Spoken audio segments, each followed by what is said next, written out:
இப்போ நான் என்ன பண்ணிகிட்ருக்கேன்னு பார்த்தீங்கன்னா, நம்ம டெரஸ் கார்டனில் கீரையெல்லாம் ரெடி பண்ணலாம் அப்படின்னு சொல்லிட்டு டிசைட் பண்ணி, அதுக்கான சாயில் மிக்ஸ், க்ரோ பேக் எல்லாம் பக்காவாக செட் பண்ணி, இப்போ நான் வந்து சீட்ஸ் எல்லாம் போட்டுட்ருக்கேன்.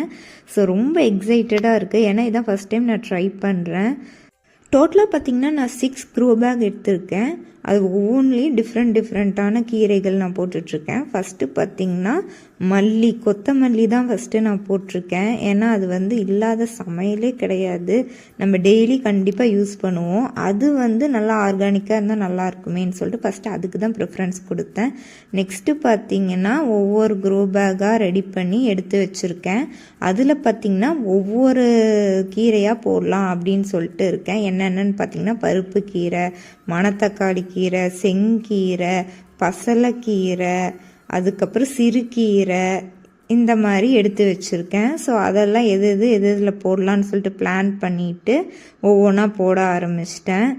இந்த மாதிரி நம்மளும் ஒவ்வொன்றா ஆர்கானிக்காக நம்மளே பண்ணி அதை சமைச்சு சாப்பிடும் போது செம ஹெல்த்தியாகவும் இருக்கும், மைண்டுக்கும் நல்ல ஒரு ரிலாக்ஸேஷனாகவும் இருக்கும். பிகாஸ் இது வந்து ஒரு நல்ல ஹாபி.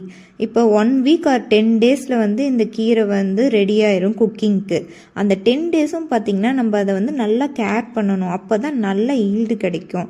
லைக் இப்போ சம்மர் அப்படிங்கிறனால 2 வாட்டி கண்டிப்பாக வாட்டரிங் பண்ணணும். கண்டிப்பாக அதில் வந்து மாய்ஸ்டர் கண்டென்ட் வந்து அப்படியே இருக்கிற மாதிரி நம்ம பார்த்தா மட்டும்தான் பெஸ்ட் ரிசல்ட் கிடைக்கும்.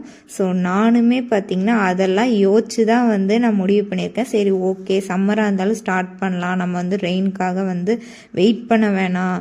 என்னடா ஜூனில் வந்து சம்மர் அப்படின்னு சொல்லலேன்னு பார்க்குறீங்களா? வெயில் அப்படி அடிக்குதுங்க. இது பார்த்திங்கன்னா நான் மார்னிங் வந்து 7:30க்கு தான் ஷூட் பண்ணிகிட்ருக்கேன். ஆனால் பார்த்திங்கன்னா செம்ம வெயில், என்னால் வந்து டெரஸில் இருக்கவே முடியல. அதனால தான் எனக்கு அந்த ஃபீலில் வந்து சம்மர் அப்படின்னு சொல்லிட்டேன். ஆக்சுவலாக மழை வந்து அப்பப்போ தான் பெய்யுது. ஸோ நம்ம தான் எல்லா பிளான்ட்ஸையும் நல்லா டேக் கேர் பண்ணிக்கணும். இது பார்த்திங்கன்னா ஒரு ஸ்ப்ரே மிஷின்.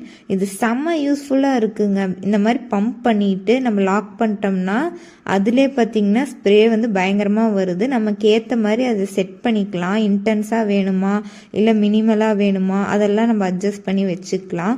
இதை நான் எக்ஸ்போவில் தான் வாங்கினேன். 300 சம்திங் தான் வந்துச்சு. பட் செம்ம யூஸ்ஃபுல்லாக இருக்குங்க. இந்த மாதிரி கார்டனிங் வீடியோஸ்லாம் பார்க்க நம்ம பேஜுக்கு வந்து சப்ஸ்கிரைப் பண்ணி சப்போர்ட் பண்ணுங்கள்.